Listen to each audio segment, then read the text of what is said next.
le vai tu in ko ran bu pui hai chuma kalong ko pela la za ni ma sa ran to kan ka rola su phi ta ka vai tu che kon pilum ka la don chan chara chun ko ran hai hi la sakti mi vai lo ngai ta tu hai pu pu in lung ri mi lo tong trai pe tin ka nge cheo sak lai ka sak no ra su ka ro hai ku man fu ka no ka long sak ding chu krista zo ti khani a ka jung tin na san chu mi thi mi fel thei lo ai dia pathi ne nei su lo hai pu em ngai dam ta sana amiru ga chu ni nei lo suk sul nok lakani mo khare khan khamai ka setani I mangru long no achun pathi ngai na chun tugum umsami le so ni balia meni som pari kai suk sul ni kum khalo hi tani chu chun November thabulai suk sul ni kum mo alo hi ko mari pathi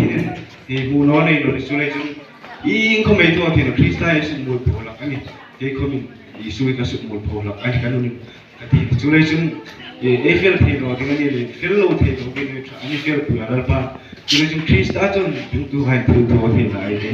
krista chun